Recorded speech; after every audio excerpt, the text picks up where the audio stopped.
What's up, duelists? This is Evan and Tim speaking to you. We've got a duel here for you. It's Simon versus Tim L. Different Tim. So Simon on the left will be playing the Chaos Dragons, and Tim on the right playing Windups. As a note, this is exactly the same build as the one that has just won Nationals by Tyler Tabman. By coincidence, I assure you. I have seen Tim's build, and he did build it before that Nationals deck was released. So I'll defend his owner on that one. He did not copy the build. He has been playing it for a long time, too. Yep. Getting looped since way back. Oh, yeah. So Simon on the left starts with a tour guide. It goes through, gets a Sangan in defense, no back row because it's dragons, and ends. Tim on the right attempts a tour guide summon, but it gets veilered by Simon on the left. Which Simon just, I don't know. He likes dropping his veilers. It's good. No, it's a good time to drop a veiler. I know, it's a fantastic time to drop the veiler because, look at it. Yeah. Not saying anything against it.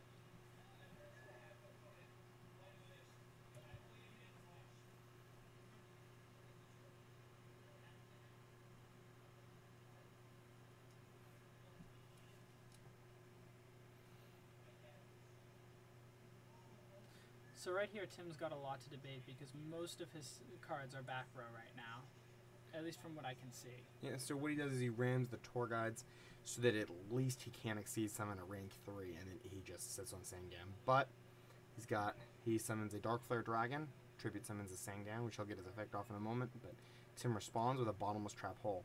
It's a great read on the back row. He read that there would be a large monster summoned, so that's all he said. So he rids himself of one of the bigger monsters of the deck. However, he does get a Sangan. However, Simon's normal summon is wasted. Solar Recharge gets rid of the Ryko, draws 2, and then mills as a Chaos Sorcerer and something else. He fans out his graveyard quite often. You'll be able to see it. Oh, and it was a Lila, which just fuels his Chaos graveyard. He has a perfect Chaos graveyard. 3 lights and 3 darks. It's a perfect Chaos graveyard. And all things he doesn't particularly need much of. There's no back rows right now, so he doesn't need to kill them with Lilas. So he drops 2 of them, the Veiler and the Sangan, for a light Pulsar. It goes through, it's fine. He removes the Tour Guide and Ryko, and summons a Dark Flare. And this is how dragons build such a quick field. He uses Reborn to get his Lila, and that's why he decided not against removing the Lila. You saw at the beginning he was touching it to move it, but then he chose it better of it because he still had the monster Reborn that he wanted to use. He hits a lot of damage here, 17, 24, and 25. But especially when you're up against windups, you do have to factor in that all of their monsters are pretty weak. So Alila's not going to be instantly rammed over unless Tim pulls off a tour guide play. Right. Or some sort of an Xyz summon using any of the windup cards. Pretty much.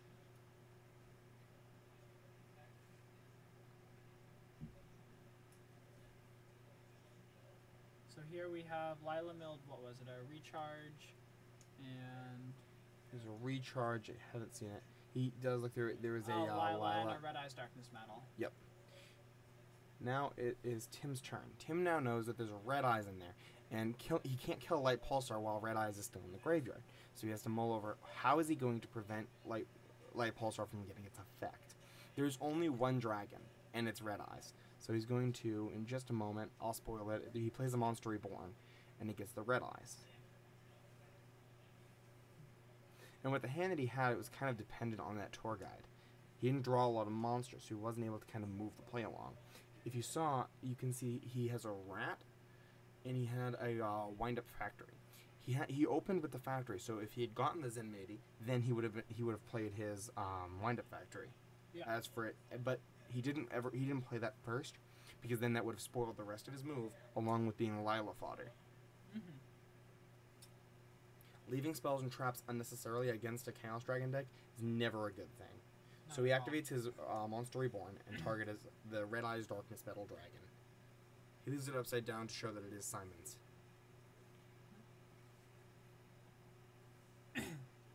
Normal summons a Wind-Up Rabbit and plays a Wind-Up Factory. You can also see in his hand he has Avarice. So being able to pull off even a small loop with the wind-up Zenmadi off the tour guides, would have ended in an enormous loop, because he would have been able to just recycle everything off of his avarices and strike again. It's like a reset button to the duel, while your opponent's still, trying to recover from that huge hit of the hand. And Tim, as he should have, went right for the Light Pulsar Dragon. With no targets, Light Pulsar was not as dangerous at that moment. It's best to take it out when there's no targets. Right. You don't want to leave it on the field for when there is a target. And do keep in mind that pile to the left is his banished zone. So if you wonder why he, had it fanned out, it's because he was removing his chaos monsters, and that's where that other Dark Flare is. That's why he wouldn't have been able to summon it. That's his banished zone. The one on the far right under his deck is his graveyard. And Tim, of course, banishes his rabbit, keeps it off the field, and because you don't want to see Wind Up Factory get MST'd. Simon here doesn't work that way. But Simon here. So Simon here plays a tour guide, which pretty much clinches him the game. Since Tim did not have a Valor, Simon's going to go straight for the one thing he's got to go over the red eyes and just attack for game, which is number 30 Acid Golem. So Tim scoops, knowing that he's got no way of having outs to that.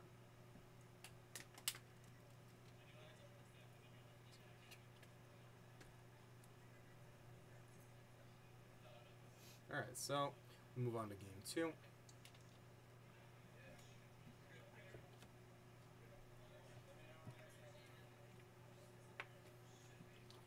Just a note in the studio, Tim Turner over here almost drank my eye drops instead of his bottle of water, so I left him on my desk apparently.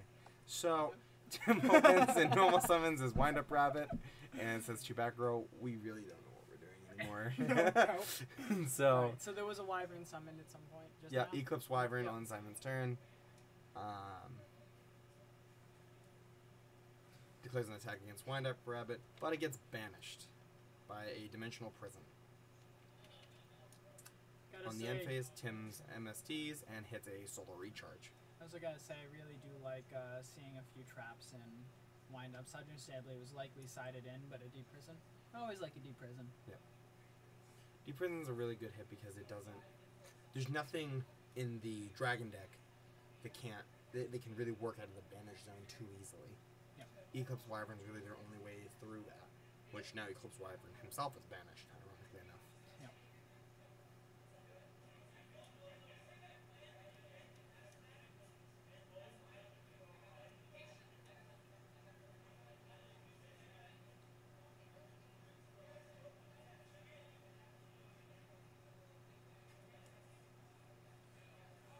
So this is a great one. So as you guys saw, Tim did declare an attack with Wind Up Rabbit and dealt for 14. He ends with in his main phase 2, he drops the Fissure. Fissure locks the Chaos Dragon matchup, while windups can go almost unhindered through the whole thing.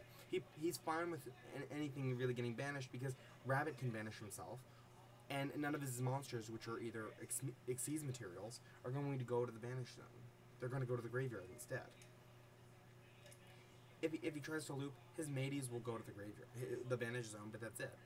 And aside from the Avarice play, you don't really need them in the grave. Right.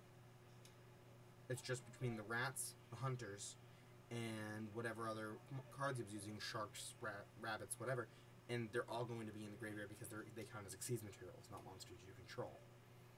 But however, all of Simon's Chaos Dragons and the cards to make them are going to go to the banish zone where he can't work with them. His graveyard isn't strong enough. So he attacks, and then Simon's response as an MST.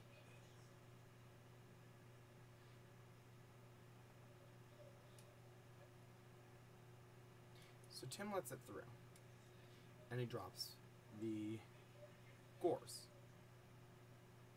He took the 14, dropped his Gores, and Tim warning it.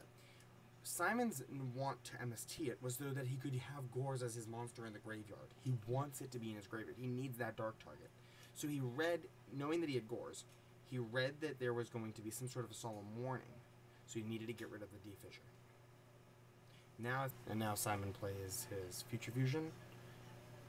He revealed his 5-headed dragon, which I always appreciate when a duelist shows me, even as if it's a formality. He shows me his 5-headed dragon. I appreciate it. I had a player once not have the 5-headed dragon, and he just played it and tried to drop his monsters, and I wanted him to show it. And he didn't have it, so. It's rare again, but it happens. So he sends his dragons to the graveyard, as they do. His light pulsar, his red eyes. 2 red eyes. His wyvern. And then I think it was a dark flare. Yeah. Yeah, you picked 1 dark flare, the eclipse, the 2 red eyes, and the light pulsar. So he removes an eclipse and his gores that he sent. Was warninged by Tim, and then he uses it for a Chaos Sorcerer. And this is the beginning of what I think is fantastic wind-up play. This is really, really key to knowing and reading your opponent's cards as to what's going to come next. Wind-up players get their rabbits out of there. They want to keep using them. So Tim took the damage. He took 23. That's a lot of points to take. Simon has 3 darks. Tim read that there was another monster to be summoned, so he torrentials. He gains advantage. He could have torrentialed and gotten his rabbit out of there with the rabbit's own effect, but then he chose to take the damage and wait for a bigger play to torrential. And that's really reading your opponent well, knowing that deck, knowing your deck, and trusting in trusting your reads. Tim read that fantastically.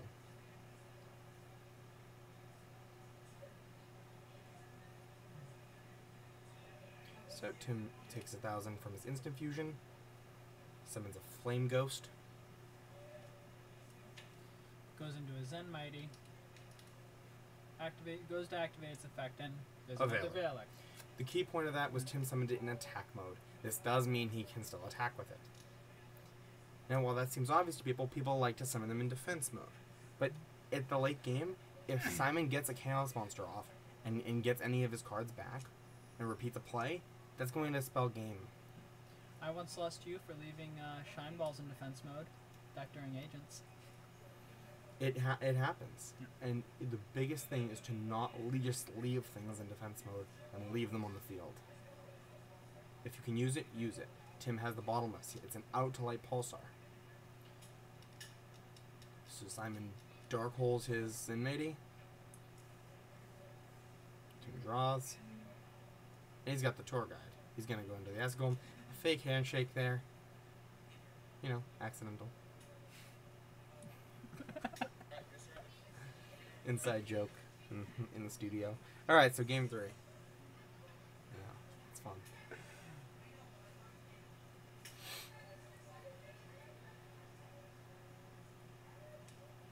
And an open tour guide. That almost in the opening 2 turns of every one of these games, a tour guide has been played. Yep.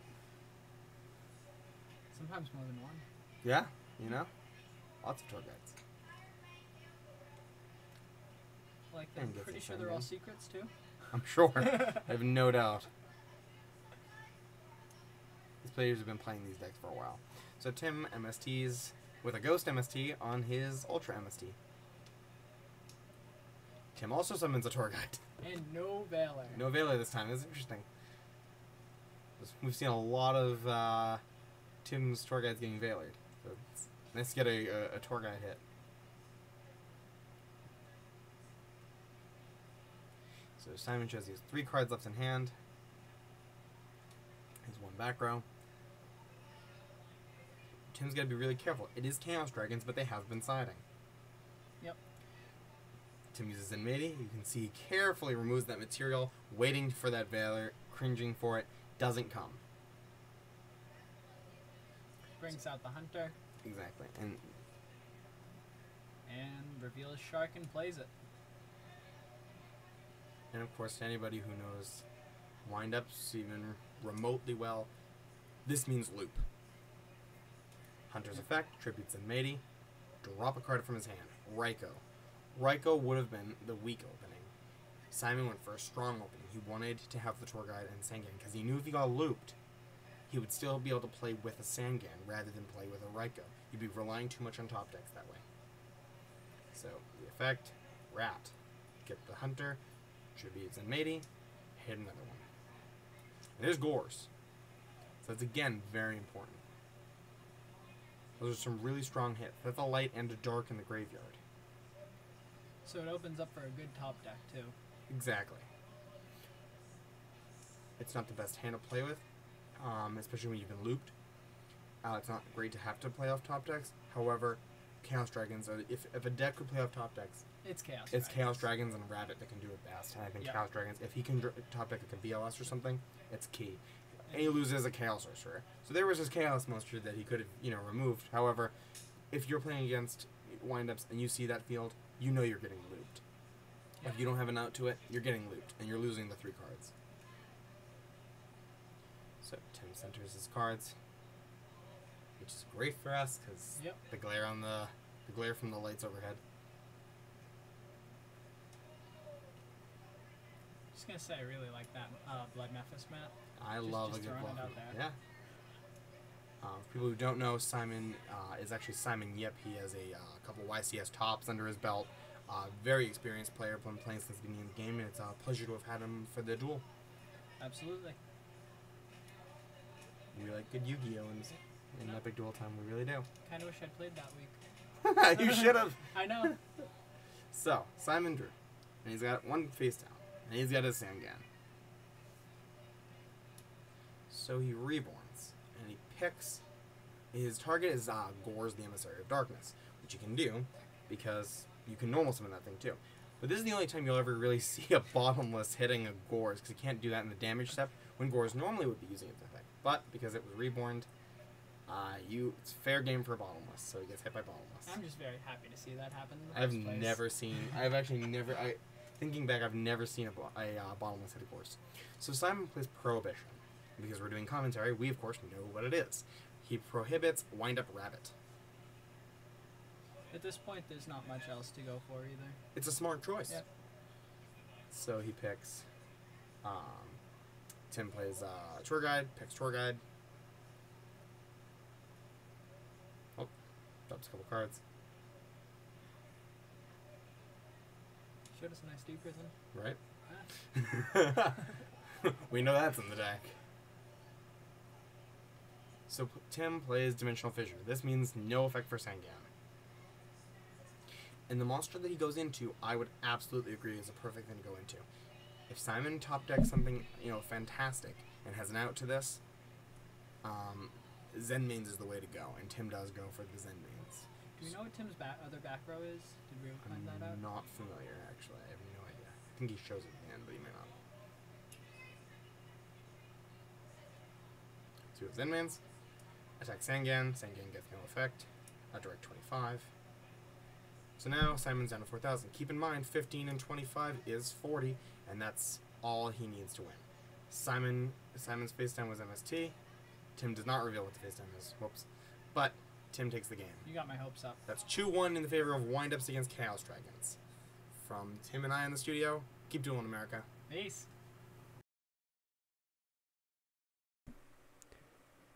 Card of the Week brought to you by Honest. Did somebody say Honest?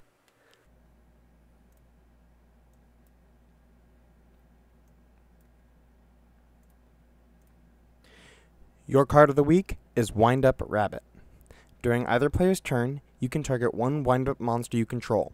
Banish it until your next standby phase. This effect can only be used once while this card is face up on the field. Wind-Up Rabbit's ability to avoid attacks, as well as spells, traps, and monster effects comes in great handy to keep him alive, as well as trigger cards like Wind-Up Magician and Wind-Up Factory to earn extra bonuses for your combos, as well as even save a fellow wind-up from harm. And that's your card of the week. Brought to you by Honest. Did somebody say Honest?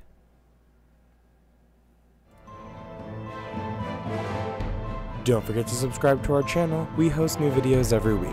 Stay tuned for more decks, duels, news, and reviews. And as always, keep dueling, America.